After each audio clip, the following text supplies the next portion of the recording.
The crisp October morning in Chicago brought an unexpected crowd to the Riverside estate sale. Among the curious buyers browsing through decades of accumulated treasures, antique dealer Sophia Martinez moved with practiced efficiency.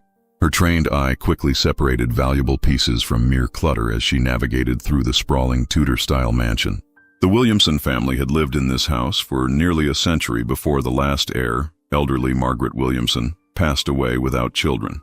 Now strangers rifled through their personal belongings, each item tagged with a price that reduced a lifetime of memories to mere dollars and cents. In the mansion's wood-paneled library, Sophia discovered a collection of framed photographs arranged on an antique mahogany desk. Most were typical family portraits from various decades, graduation photos, wedding pictures, holiday gatherings. But one particular frame caught her attention, its ornate silver border tarnished with age. The photograph, clearly from the 1920s based on the clothing and photographic style, showed a young couple posed in what appeared to be their living room. The man wore a three-piece suit with a pocket watch chain, his hair slicked back in the fashion of the era. The woman, dressed in a drop-waist dress typical of the flapper period, sat gracefully beside him, a gentle smile playing on her lips. Between them, cradled in the woman's arms, was an infant who couldn't have been more than 6 months old. The baby wore a long christening gown of delicate white lace, the kind wealthy families commissioned for special occasions.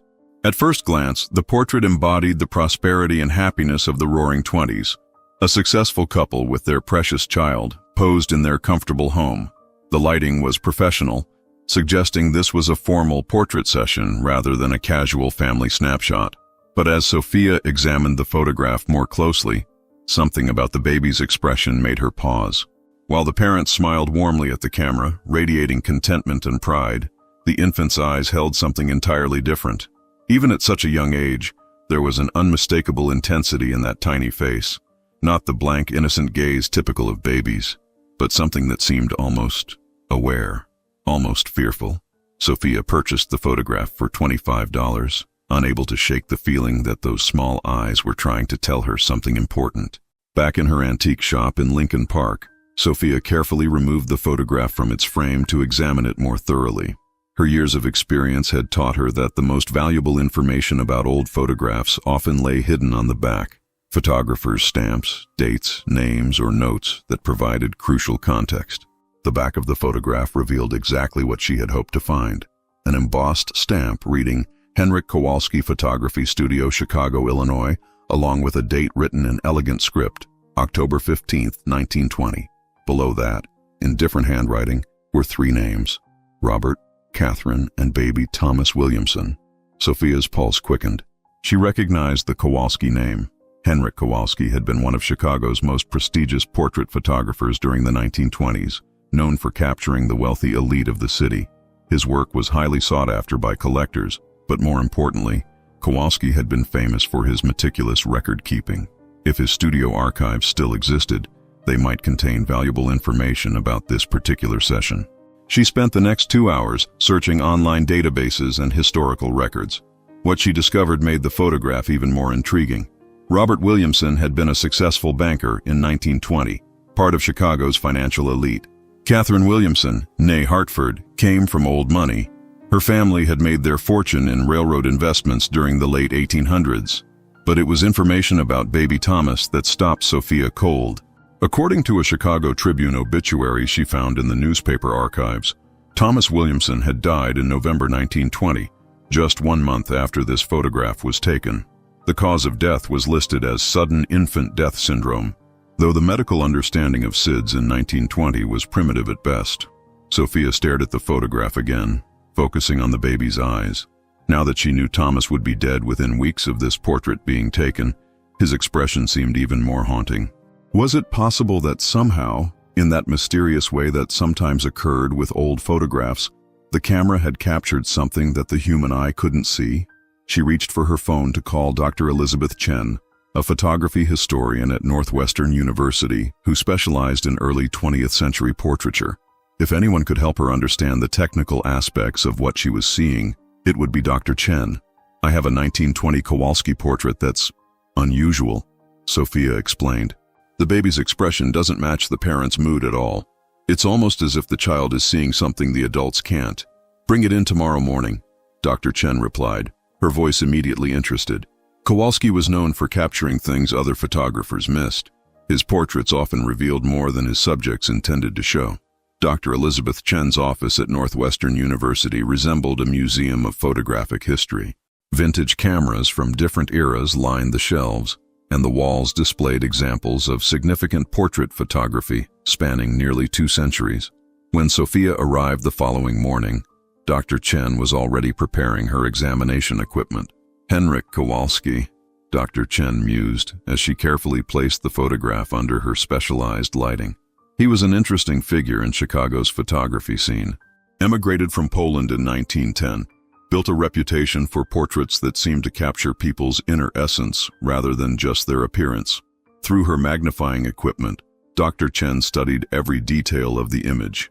The technical quality is exceptional, even by Kowalski's standards. Look at the depth of field, the way he's captured the texture of the mother's dress, the intricate details of the baby's christening gown. Sophia watched as Dr. Chen focused intently on the baby's face. What's unusual about the infant's expression? Several things. First, babies this young, probably 4 to 6 months old, typically have very limited facial expressions. They might smile reflexively, cry, or sleep. But this child appears to be focusing on something specific outside the camera's range. Dr. Chen adjusted her equipment to get a clearer view. Look at the direction of his gaze. He's not looking at his parents, not at the photographer, but towards something to the left of the camera setup. Could it be a sound that caught his attention? Possibly. But notice his facial expression. This isn't curiosity or startled response. If I had to describe it, I'd say it looks like wariness, even fear. Dr. Chen continued her examination, paying special attention to the lighting and shadows in the photograph. There's something else interesting here. Kowalski was famous for his use of natural light, but in this portrait, there are multiple light sources. See these shadow patterns? They suggest there was strong lighting coming from that same direction the baby is looking toward. What kind of lighting? Hard to say definitively, but it's not consistent with the soft, natural light Kowalski typically preferred. It's almost as if something bright, perhaps reflected light or an additional lamp, was positioned in that area during the shoot. Dr.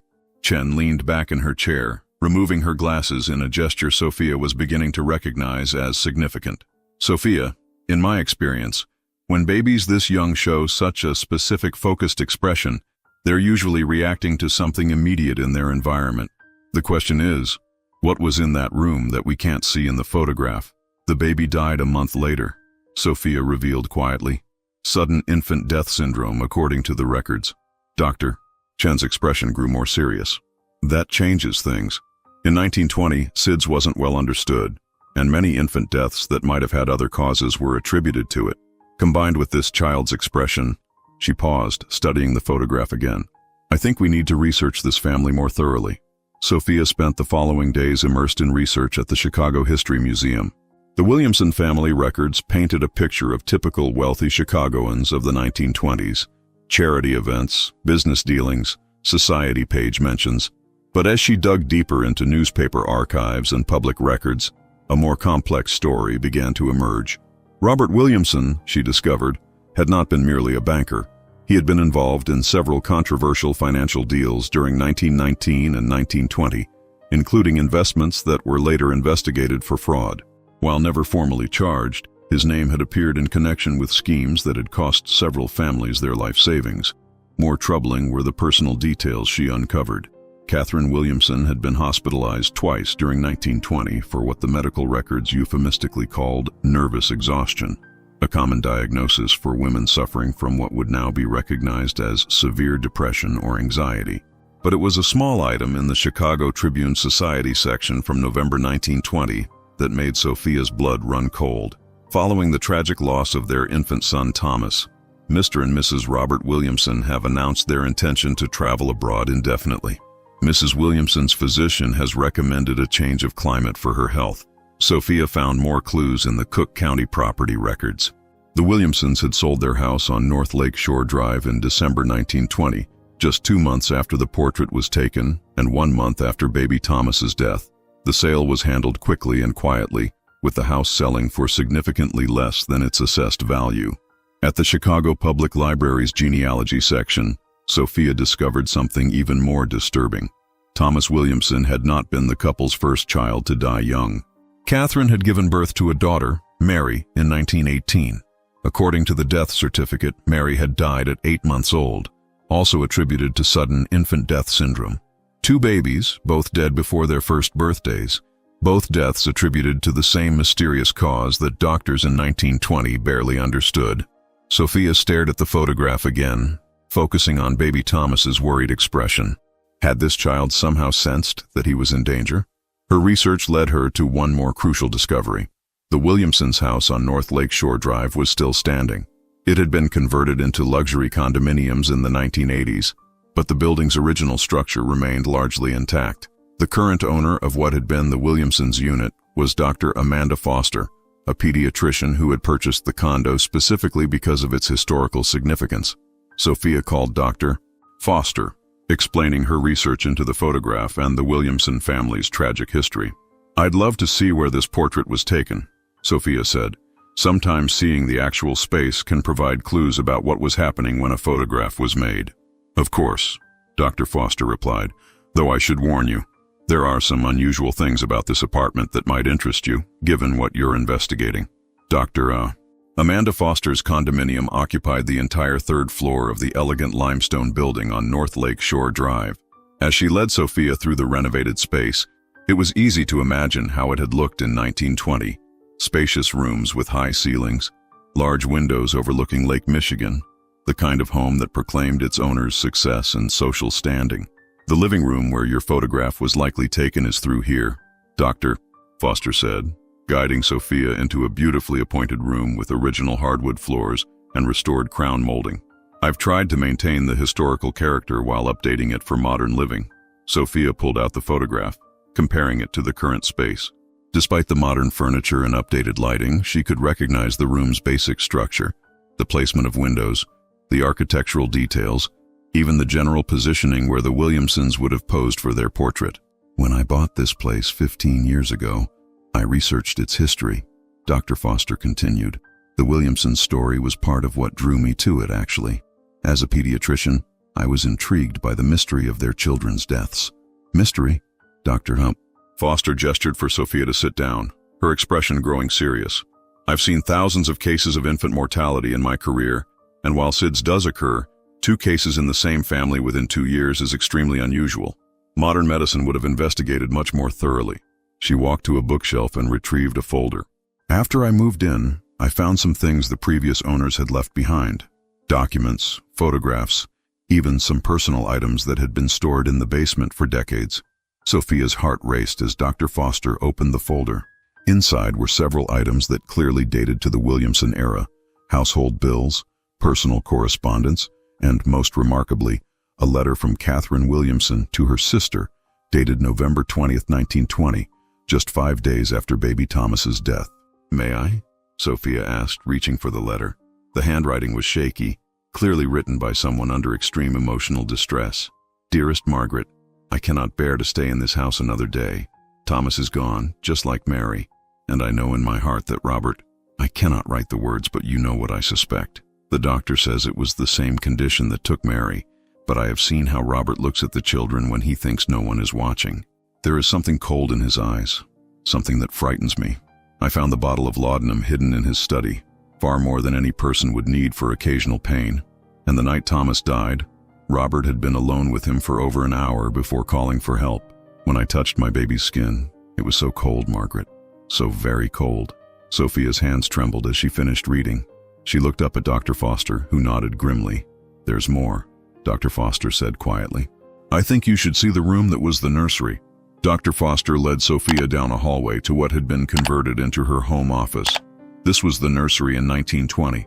When I renovated, I discovered something behind the original wallpaper that the previous owners had never removed." She pointed to a section of wall where the historical wallpaper had been carefully preserved under glass. "Look closely at the pattern." Sophia examined the delicate floral wallpaper, typical of the period.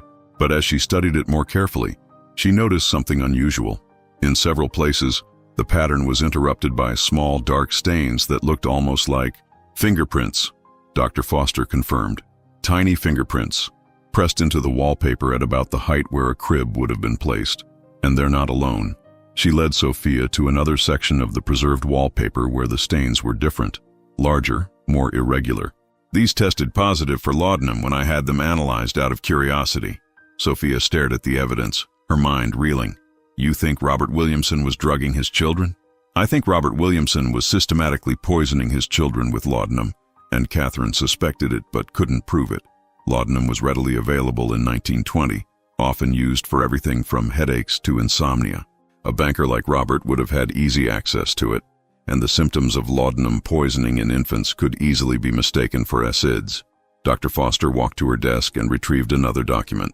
I also found this, a partial diary entry that Catherine apparently hid behind a loose floorboard.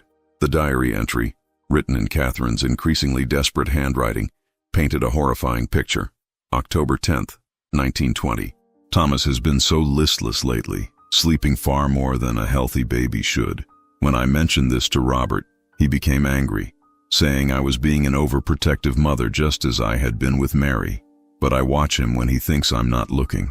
I've seen him give Thomas what he claims is medicine, but the baby always becomes drowsy afterward.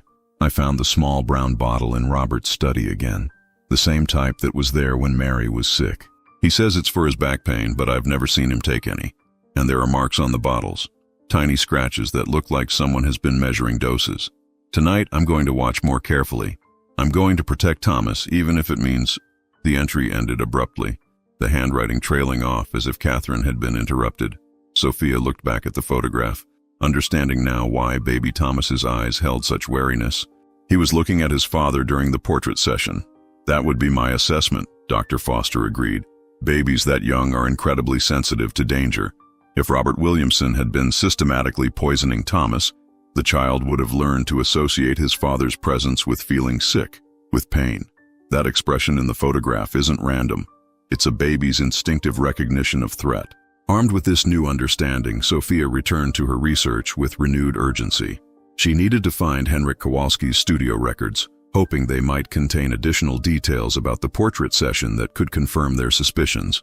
After several phone calls and emails, she discovered that Kowalski's archives had been donated to the Chicago Photography Archives at Columbia College after his death in 1965.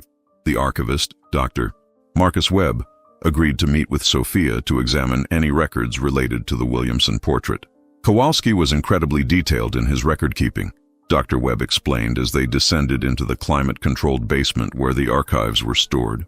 He documented not just the technical aspects of each shoot, but often included personal observations about his subjects.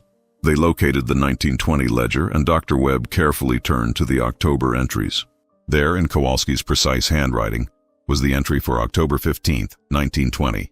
Mr. and Mrs. Robert Williamson, with infant son Thomas.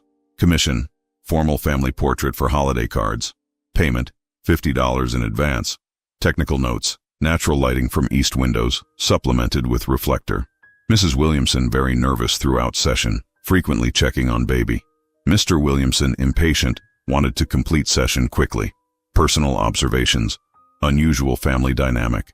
Baby appeared distressed whenever father approached. Mrs. W. very protective, would not allow husband to hold child during poses. Infant healthy appearing but seemed unusually alert, shocked, wary for age. Recommended they reschedule when baby more settled, but Mr. W. insisted on proceeding. Final note. During final exposures, baby became agitated when father moved closer for group pose. Expression captured shows infant's clear distress. Mrs. W. requested I not include certain poses in final selection. Sophia felt a chill run down her spine. Even the photographer had noticed the strange family dynamics and baby Thomas's fear of his father. But there was more. Dr. Webb found a folder of correspondence related to the Williamson session. Inside was a letter from Catherine Williamson to Kowalski, dated November 25, 1920, 10 days after Thomas's death. Dear Mr. Kowalski, I am writing to request all photographs and negatives from our October session. My husband has asked me to retrieve them due to our son's recent passing. However, I must ask you a personal favor. If you observed anything unusual during our session, anything that concerned you about my family's welfare, please document it and keep those records safe. I fear there may come a time when such observations become important. I am enclosing payment for an additional set of prints to be held in your personal files. Please do not mention this to my husband. Sincerely, Mrs. Catherine Williamson, P.S. My baby's eyes in that final photograph. You captured something important. Please preserve it. Sophia realized that what she had uncovered was potentially evidence of century-old murders. Despite the passage of time, she felt a moral obligation to document her findings properly. She contacted Detective Maria Santos of the Chicago Police Department's Cold Case Unit, explaining that she had discovered evidence related to suspicious infant deaths from 1920. Detective Santos, a seasoned investigator with 15 years of experience, was intrigued enough to meet with Sophia at the antique shop. As Sophia laid out all the evidence, the photograph, Catherine's letters, Dr. Foster's discoveries, and Kowalski's records, Detective Santos listened with growing interest. Obviously, we can't prosecute a case from 1920, Detective Santos said, but from an investigative standpoint, this is fascinating.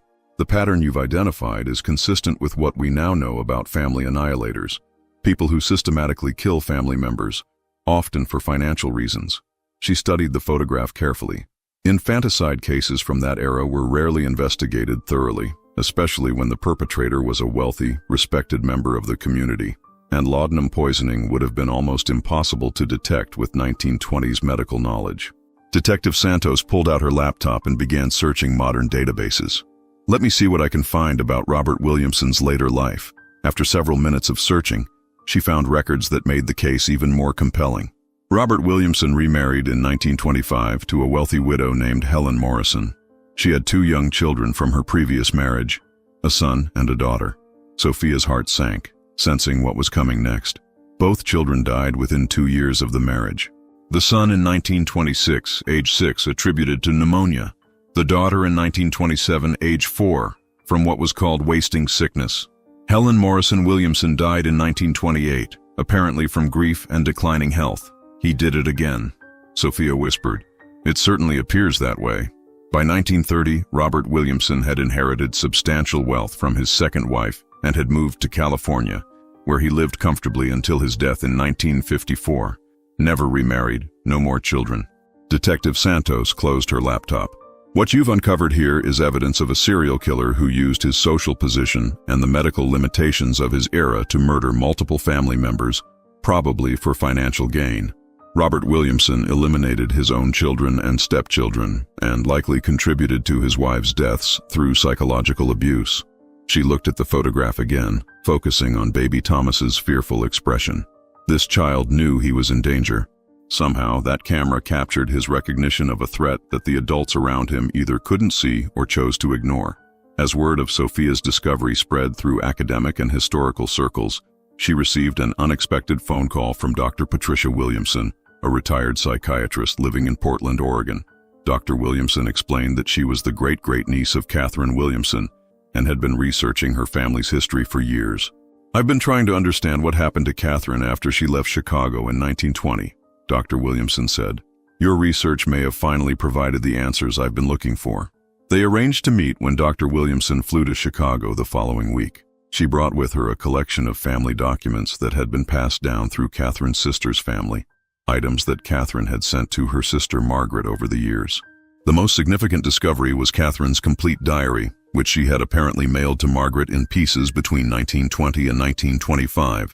The complete diary told a harrowing story of a woman who had slowly realized that her husband was a murderer, but had been trapped by the social and legal constraints of her era.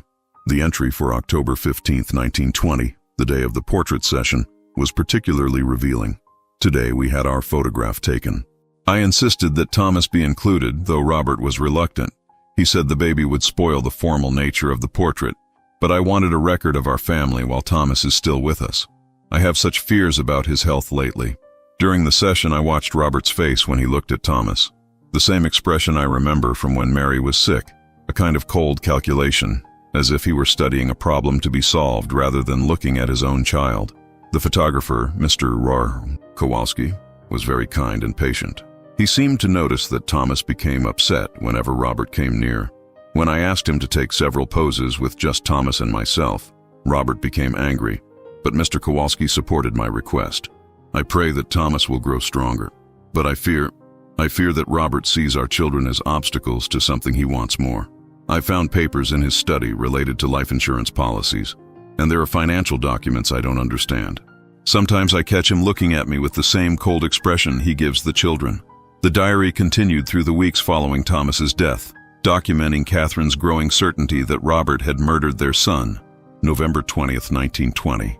I confronted Robert tonight about the laudanum. He became furious, saying I was having another one of my nervous episodes. But I showed him the bottle I found, the one with the residue that smells so sweet and sickly. He claimed it was old medicine left over from when the doctor treated my headaches, but I know he's lying. I cannot stay in this house. I cannot pretend to grieve with the man who killed my babies. Tomorrow I will take what money I can access and go to Margaret. Robert can have his wealth and his reputation. I only want to be free of him before he decides that I too have become an obstacle. 6 months after Sophia's initial discovery, the Williamson case had become a subject of academic study and historical fascination. The portrait that had seemed so innocuous at first glance was now recognized as one of the most significant pieces of criminal evidence from the early 20th century. Dr. Chen organized a symposium at Northwestern University titled Photography as Historical Evidence, the case of the 1920 Williamson portrait. Scholars from across the country attended to examine how modern investigative techniques could reveal truths hidden in historical photographs. Sophia stood before an audience of historians, criminologists, and photography experts. The enlarged portrait displayed prominently behind her. Baby Thomas's fearful eyes seemed to watch over the proceedings, finally receiving the attention and understanding he had been denied in life. This photograph teaches us that truth has a way of preserving itself, even when powerful people try to bury it. Sophia concluded her presentation. Baby Thomas Williamson couldn't speak, couldn't testify, couldn't protect himself, but his eyes told a story that survived for over a century, waiting for someone to recognize what they were seeing. In the audience, Dr. Patricia Williamson wiped away tears. After the presentation, she approached Sophia with one final piece of Catherine's story. Catherine lived until 1965, she said quietly. She never remarried, never had more children. She spent her life working with organizations that helped abused women and children, though she never spoke publicly about her own experiences. She kept that photograph of Thomas until the day she died, along with all her evidence against Robert. Why didn't she ever go to the police? Sophia asked. Different times. A woman's word against a respected banker, especially when accusing him of murdering his own children. She knew no one would believe her, but she documented everything, hoping that someday someone would understand.